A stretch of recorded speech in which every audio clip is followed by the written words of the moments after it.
Hey YouTube, this is Mountain Hunter. I wanted to give you guys a little update to the lighting upgrade to the Rubicon I just did.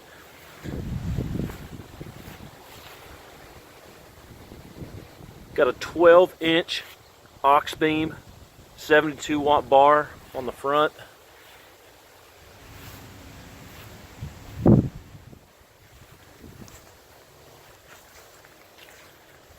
And I'm not sure of the wattage. I'll have to check on the rear work lights. Both of these are Auxbeam also.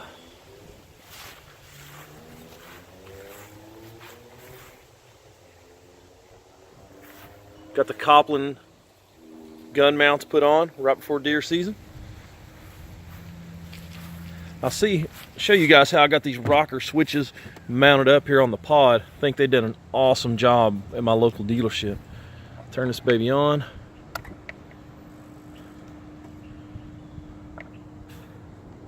Got an LED light bar switch here. And you've got the LED work light switch over here. All of this stuff, guys, I got on Amazon. I think everything, the light bar, the two work lights, and these pod mounted switches, I want to say it was less than 75 bucks. So an awesome deal. I'll show you how these babies work.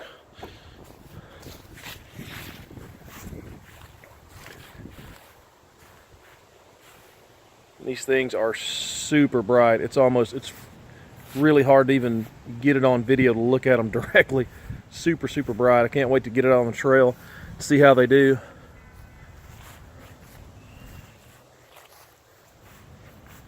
I mean, I can't even stand to look at these things, man. Super bright. All right. Kick those off. Let's do the work lights.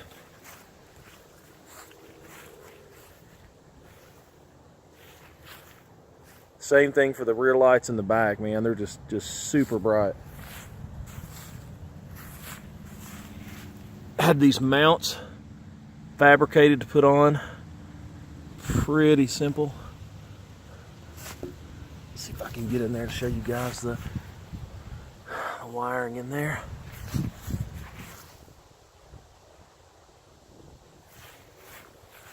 Koplin rifle mounts.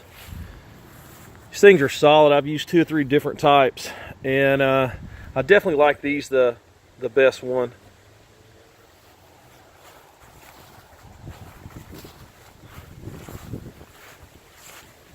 Here's the mount for the front LED. The wire just runs back through there. Try to get a decent close-up of this thing.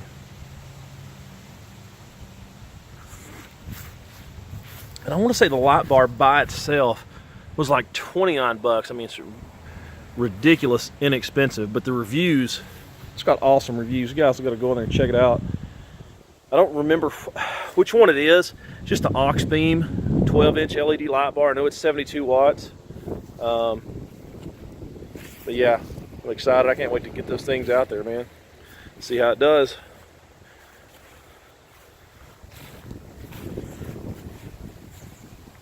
Love how they mounted these rockers up on this pod. Just did an awesome job. Initially, I was going to try to have them mount them here and here, right next to each other. But I got to thinking, if I'm riding and I kind of slide up on the seat, that I didn't want to inadvertently hit the switches. And so the guys there suggested I'm putting up on the pod, and I mean, man, they're just perfect. Look like I came from the factory that way. So super impressed with the installation of them.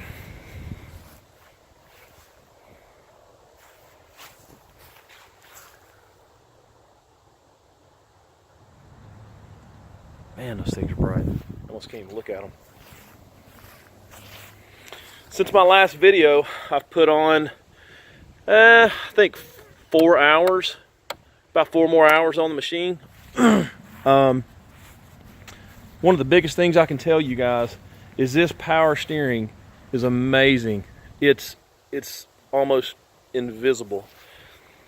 And what I mean by invisible is you ride it all day long and you don't notice. The oversteering's not overpowered. It's perfectly calibrated to where you don't even know that it's working on the machine. It works so well.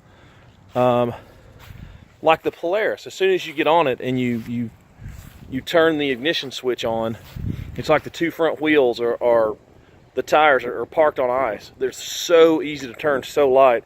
And it seems cool, it seems like a really good idea, but once you get on the trail and you get to going, you lose a lot of feedback from the trail. It feels numb, it feels real disconnected from riding. I didn't really like that because you didn't really know what's going on with the front end. The Honda, completely different. It gives you just enough power assist when you need it. You can ride all day. There's no fatigue. It's just awesome. I think out of everyone I tried, the calibration on the power steering is to me it feels the best by far. The power, thing's got plenty of power, especially down low. Plenty of grunts, low end torque, really strong. Couple of times got on a couple good hills and I stopped in the middle of the hill, and I left it in high just to see how the pull would be, pulling out from second gear and not even using first, man. No problem. Just plenty of grunt on the low end. Now on the high end, she tops out about 46, and that's all she's got, guys. 46. But on the trail for a utility machine, that's plenty. I think we're just leisurely trail riding, about 3.5, 4 hours, and I never felt like, man, I need more power. I need more top. I never felt that at all. And I like power just like the next guy does. But I never felt like in any situation that I needed more. Now, when you go down into the sub transmission, what it does is your ratios on your transmission are much, much closer, much more responsive, a lot more torque. I think the top speed on that was about 23 or 24 in fifth gear, something like that, but plenty usable in anything that I'm doing a trail ride. Now, if you're trying to keep up with bigger bikes, or a 1000 or an 850 or something like that, you're gonna get left behind, no doubt. But for what I do, and I think of what a majority of Rubicon owners do, it's perfect. Yeah, you guys keep checking in the channel, man. Deer season's coming up. My Kentucky season, I think it's the first weekend of November. I'm going to put some more miles on it, see how she does. Try out the four-wheel drive. Tried it out a little bit the other day on the ride, and it done amazing. It locks in super fast. Didn't even have a chance to try the locker. There was no area where I would even need it to even try it, so I didn't even turn it on. But man, there was nowhere that I went that I even needed four-wheel drive, period. And we went up some really steep hills, really rocky.